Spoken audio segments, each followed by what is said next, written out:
कई बार जब लोग जीवन में काम करना शुरू करते हैं तब उन्हें बहुत ज़्यादा दर्द होता है, तकलीफ़ होती है, उन्हें बहुत ज़्यादा मेहनत करनी पड़ती है और ये बात उनसे बर्दाश्त नहीं हो पाती है। उनका शरीर जवाब दे देता है और वो उस काम को छोड़कर किसी और तरकीब से सफल होने का प्रयास करते हैं। लेकिन याद रखिएगा, इस प्रकार से कोई भी व्यक्ति जीवन में सफल नहीं हो पाता है। याद रखिएगा कि सफलता का मार्ग मेहनत, दर्द, तकलीफ से होकर गुजरेगा और यह आपको सहना ही पड़ेगा। तो इसके लिए आप हमेशा तैयार रहिए। तो चलिए इस बात को एक कहानी के माध्यम से समझते हैं। एक बार एक मूर्तिकार अपनी छेनी और हथौड़ी से एक पत्थर को भगवान की मूर्ति का आकार देने का प्रयास कर रहा था। जैसे ही वह छेनी पर अपना हथौड़ा चलाता, वह पत्थर चिल्लाने लगता और कहने लगता कि ये क्या कर रहे हो, मुझे इतना मार क्यों रहे हो, मुझे बहुत दुख हो रहा है, तकलीफ़ हो रही है, पीड़ा हो रही है, मुझे अपने हाल पर छोड़ दो और यहाँ से चले जाओ। मूर्तिकार ने उस पत्थर से कहा, मुझे बहुत अच्छे से पता है कि तुम्हें बहुत ज़्यादा दर्द हो रहा है, तकलीफ़ हो रही है और तुम बहुत ही ज़्यादा पीड़ा में हो, लेकिन यदि आज तुमने इस दर्द को नहीं सहा, इस तकलीफ़ को नहीं सहा, तो जीवन भर तुम यहीं इसी प्रकार से पड़े रहोगे। मुझे पता है कि तुम में आगे बढ़ने की अपार संभावना है, तुम एक बहुत अच्छे पत्थर हो, लेकिन यदि तुम इसी प्रकार से रहोगे तो कभी भी आगे नहीं बढ़ पाओगे।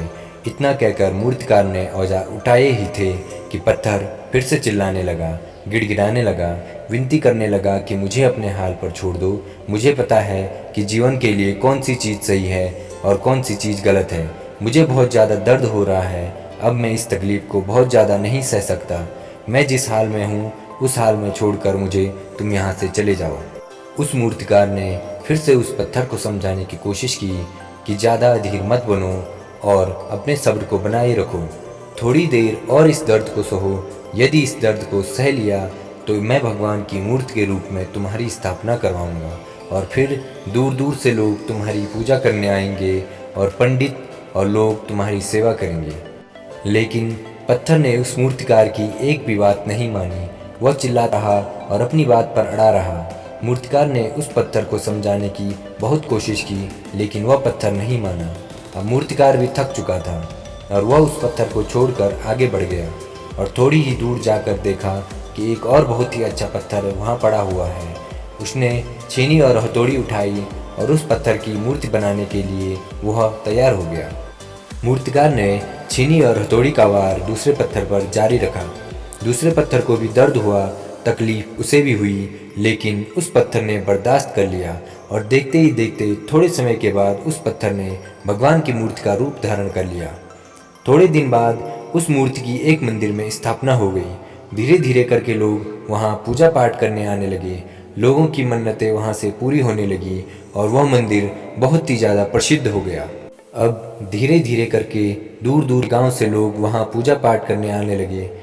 फिर कुछ दिन बाद एक पत्थर को उसी मंदिर में लाया गया और उसे एक कोने में रख दिया गया। अब लोग आते और उस पर नारियल फोड़ते। ये कोई और पत्थर नहीं बल्कि वही पत्थर था जिसने दर्द को नहीं सहा था।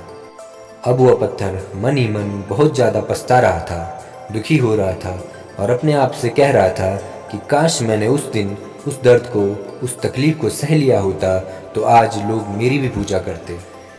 इसलिए आप भी अपने जीवन में हमेशा याद रखिएगा कि जब भी आप अपने करियर की शुरुआत में किसी काम को कर रहे हों, पढ़ाई कर रहे हों या कोई भी काम कर रहे हों और उसमें आपको दर्द हो रहा है, तकलीफ़ हो रही है, ज़्यादा मेहनत करनी पड़ रही है, तो आप रुकिएगा मत और अपने रास्ते या मंजिल को मत बदलिएगा, क्योंकि कोई और रास्ता आपको सफलता नहीं दे सकता है। आपको उस दर्द को, उस तकलीफ़ को सहना ही होगा और उस दर्द को, उस तकलीफ़ को सहकर आप ज़्यादा मजबूत बनेंगे और तभी आप अपने जीवन में आगे बढ़ पाएंगे। और जीवन में हमेशा याद रखिएगा कि आपको पहले पत्थर की तरह नहीं बल्कि दूसरे पत्थर की तरह बनना है। दोस्तों, यदि ये कहानी आपको थोड़ी सी भी पसंद आई हो और इससे थोड़ी सी भी सीख मिली हो तो इस वीडियो को लाइक और अपने दोस्तों और अन्य लोगों के साथ शेयर ज़रूर करिएगा और ऐसे ही मोटिवेशनल वीडियो देखने के लिए इस चैनल को सब्सक्राइब जरूर करिएगा। Thank you so much guys.